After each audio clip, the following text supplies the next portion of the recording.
नमस्कार मित्रों, आज की कहानी है कि मृत्यु एक अटल सत्य है। कहानी सुनाने से पूर्व मेरा आपसे अनुरोध है कि कहानी को आप पूरा सुनें और कहानी अगर आपको पसंद आती है तो मेरे चैनल को सब्सक्राइब करें, वीडियो को लाइक एंड शेयर भी करें। तो आइए मित्रों, कहानी शुरू करते हैं। राधेश्याम नाम का एक युवक रहता था। स्वभाव का बड़ा ही शांत एवं सुविचारों वाला व्यक्ति था। उसका छोटा सा परिवार था जिसमें उसके माता पिता, पत्नी और उसके 2 बच्चे थे। सभी से वो बहुत प्यार करता था। इसके अलावा वो कृष्ण का भक्त भी था और सभी पर दया भाव रखता था। जरूरतमंद की सेवा करता था, किसी को कभी भी कोई दुख नहीं देता था। उसके इन्हीं गुणों के कारण श्री कृष्ण उससे बहुत प्रसन्न रहते थे और सदैव उसके साथ ही रहते थे। और राधेश्याम अपने कृष्ण को देख भी सकता था और उनसे बातें भी करता था। इसके बावजूद उसने कभी ईश्वर से कुछ भी नहीं मांगा था। वह बहुत खुश रहता था क्योंकि ईश्वर हमेशा उसके साथ रहते थे, उसे मार्गदर्शन देते थे। राधेश्याम भी कृष्ण को अपने मित्र की तरह ही पुकारता था और उनसे अपने विचारों को बांटता था। एक दिन राधेश्याम के पिता की तबीयत अचानक खराब हो गई। उन्हें अस्पताल में भर्ती कराया गया।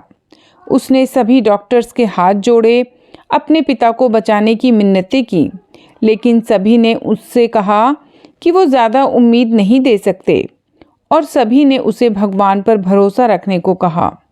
तभी राधेश्याम को कृष्ण जी का ख्याल आया और उसने अपने कृष्ण को पुकारा।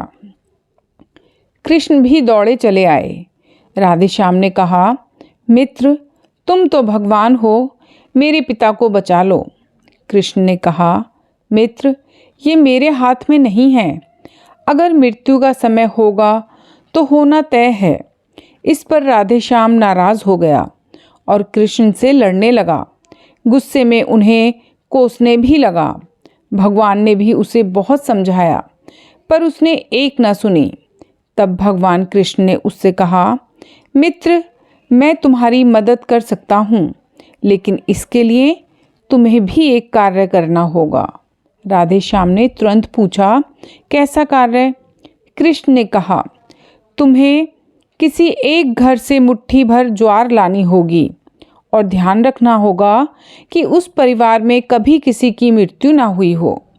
राधेश्याम झट से हाँ बोलकर तलाश में निकल गया। उसने कई दरवाजे खटखटाए। हर घर में ज्वार तो होती, लेकिन ऐसा कोई नहीं होता जिनके परिवार में कभी किसी की मृत्यु ना हुई हो। किसी का पिता, किसी का दादा, किसी का भाई, माँ, काकी, बहन।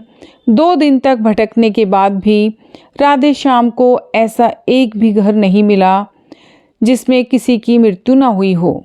तब उसे इस बात का एहसास हुआ कि मृत्यु तो एक अटल सत्य है। इसका सामना सभी को करना होता है, इससे कोई नहीं भाग सकता। और वो अपने व्यवहार के लिए कृष्ण जी से क्षमा याचना करने लगता है और निर्णय लेता है कि जब तक उसके पिता जीवित हैं उनकी सेवा करेगा। थोड़े दिनों बाद राधेश्याम के पिता स्वर्ग सिधार जाते हैं। उसे दुख तो होता है, लेकिन ईश्वर की दी उस सीख के कारण उसका मन शांत रहता है। ठीक इसी प्रकार मृत्यु जीवन का एक अटल सत्य है। तो ऐसा हमें कभी नहीं सोचना चाहिए कि हम चिरंजीवी हैं। अतः हमें कभी भी ये नहीं भूलना चाहिए कि यदि हमारा जन्म हुआ है तो मृत्यु भी निश्चित है।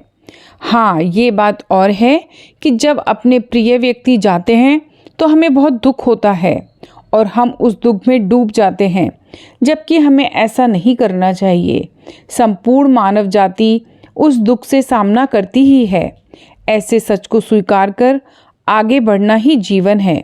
कई बार हम अपने किसी खास के चले जाने से बहुत दुखी हो जाते हैं, बेबस हो जाते हैं।